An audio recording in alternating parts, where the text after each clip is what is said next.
For generations, Europe was always the future. It took off with a manifesto made by two political prisoners, locked up by a fascist regime.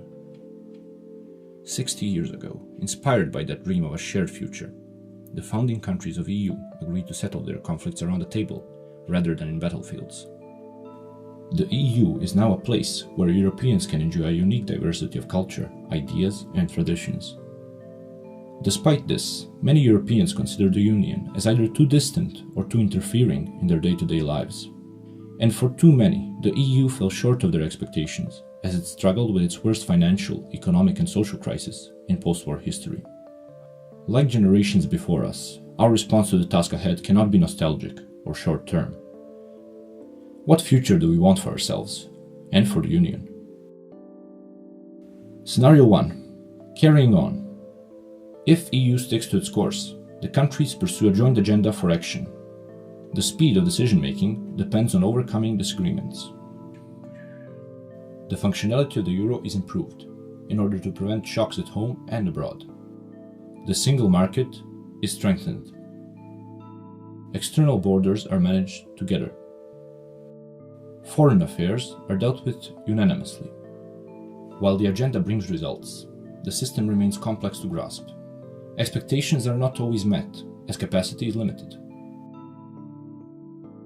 Scenario 2. Nothing but the single market. If the Union cannot agree to do more in many areas, it focuses on the single market. This makes free movement of capital and goods easier. Differences persist or increase in consumer, social, and environmental standards, as well as in taxation and subsidies. Cooperation is managed among states themselves. Humanitarian and development aid is dealt with nationally.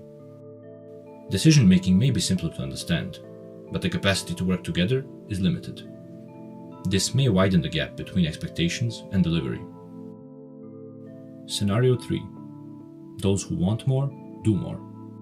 If the states want to do more in common, one or more coalitions emerge to work together in specific areas, such as defense, internal security, taxation, or social matters.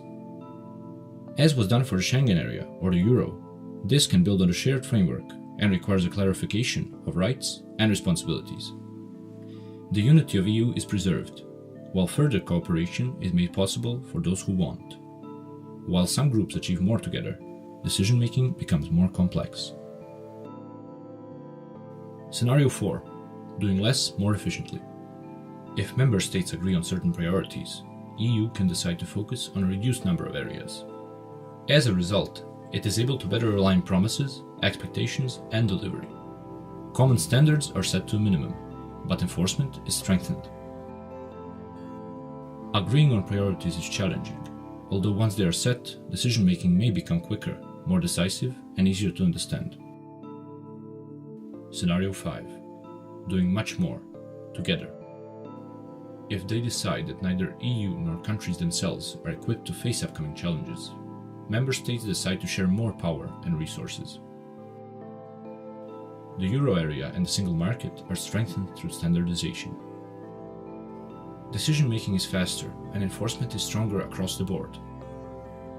Questions of accountability arise for some who feel that EU has taken too much power away from the member states. Much of the progress that seemed impossible 60 years ago is now taken for granted. As a united Europe marks its anniversary, it is time to renew our vows and shape our own future. Europe must now choose. This can be Europe's hour, but it can only be seized by all 27 member states acting together with common resolve.